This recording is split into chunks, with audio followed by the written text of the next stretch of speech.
আসসালামু আলাইকুম ওয়া রাহমাতুল্লাহি ওয়া বারাকাতুহু। আলহামদুলিল্লাহ ওয়াসসালাতু ওয়াসসালামু আলা রাসূলিল্লাহ ওয়া আলা আলিহি ওয়া সাহবিহি আজমাইন ওয়া মান তাবি'আহুম বিইহসান ইলা ইয়াউমিদ্দিন ওয়া বা'দ।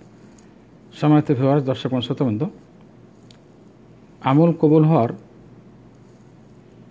আলামত বা আলামতগুলোর মধ্যে একটি আলামত হলো আমলের পরে বেশি বেশি ইস্তেগফারের তৌফিক হওয়া এবং বেশি বেশি ইস্তেগফার করা। ইস্তেগফার এমন একটি জিনিস, এমন একটি আমল যা প্রত্যেক মানুষ এই আমলের দ্বারা নির্দেশিত। এমনকি রাসূলুল্লাহ সাল্লাল্লাহু আলাইহি সাল্লামকেও ইস্তেগফার করার আদেশ করা হয়েছে। মৃত্যুর আগে মহানবী সাল্লাল্লাহু আলাইহি সাল্লাম কে ইস্তেগফার করতে বলা হয়েছে। এটা আমরা আলোচনার মধ্যে আনবো ইনশাআল্লাহ তাআলা। তো আজকে আমল কবুল হওয়ার 9 নম্বর আলামত ইস্তেগফার নিয়ে আলোচনা করছি। বেশি বেশি ইস্তেগফার করা। কারণ মানুষ যতই ইবাদত করুক, যত বড় ইবাদতকারী হোক না কেন, ভুল ত্রুটি থেকে মুক্ত কেউ না। নবীগণের, আম্বিয়া কেরামগণের ত্রুটি আল্লাহ মাফ করে দিবেন, সংরক্ষণ রাখবেন, বড় ত্রুটি ভুল হবে না, গুনাহ হবে না, আল্লাহ সংরক্ষিত রাখবেন। বাকি অন্যদের জন্য এটার কোনো গ্যারান্টি নেই।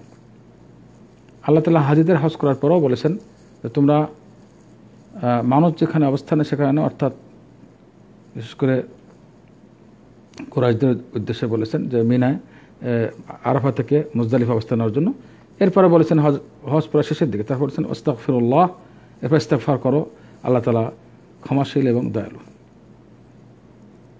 মহানবী সাল্লাল্লাহু আলাইহি ওয়াসাল্লাম প্রত্যেক সালাতে 3 বার ইস্তেগফার করতেন, আস্তাগফিরুল্লাহ আস্তাগফিরুল্লাহ আস্তাগফিরুল্লাহ। সুন্নাহ, এতবার ইবাদত সালাতের পরে সালাত তার গুনাহ মাফ হয়, তারপরে 3 বার ইস্তেগফার করতেন। তার মানে ইবাদতের পরে ইস্তেগফার এটা প্রত্যেকটা ক্ষেত্রেই রয়েছে। আল্লাহ তাআলা যা তাহাজ্জুদ পড়েন, শেষ রাতে সালাত আদায় করেন, অনেক বড় কাজ, আল্লাহর নৈকট্য অর্জন করছেন। আল্লাহ তাআলা প্রথম আসমানে আসেন, তারপরেও তাদেরকে বলছেন যে তাদের ব্যাপারে ওবিল আসহারিহুম ইস্তাগফিরু, যারা শেষ রাত্রে ইস্তেগফার করে ওদের প্রশংসা করেছেন আল্লাহ। মহানবী সাল্লাল্লাহু আলাইহি ওয়াসাল্লাম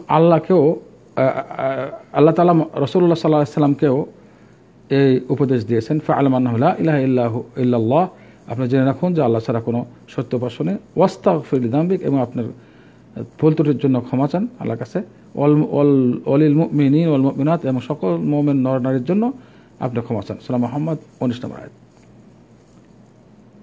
এবং যেটা আগে বললাম যে যখন মহানবী সাল্লাল্লাহু আলাইহি ওয়াসাল্লামের দায়িত্ব পরিপূর্ণ হয়েছে, তখনও ইসলামে যখন বিজয় আসবে তখন ইস্তেগফার করতে পারছেন। মহানবী সাল্লাল্লাহু আলাইহি ওয়াসাল্লামের ইন্তেকালের আগে এই আয়াতের মধ্যে রাসূলুল্লাহ সাল্লাল্লাহু আলাইহি ওয়াসাল্লামের ইন্তেকালের খবর রয়েছে। ইযা জাআ নাসরুল্লাহ ওয়াল ফাতহ, যখন বিজয় আসবে এবং আল্লাহর সাহায্য এবং বিজয় আসবে এবং মানুষকে দেখবেন যে আপনি দলে দলে দিনের দিকে ঢুকছে, তখন আপনি আল্লাহর প্রশংসা করুন এবং ইস্তেগফার করুন, নিঃসন্দেহে আল্লাহ তওবা কবুলকারী। সূরা নসর 1 থেকে 3 নম্বর আয়াত।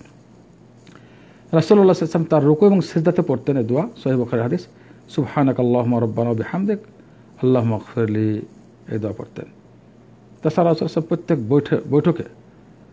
প্রতি বৈঠকে 170 থেকে 100 বার ইস্তেগফার করতেন, এবং প্রতি বৈঠকে।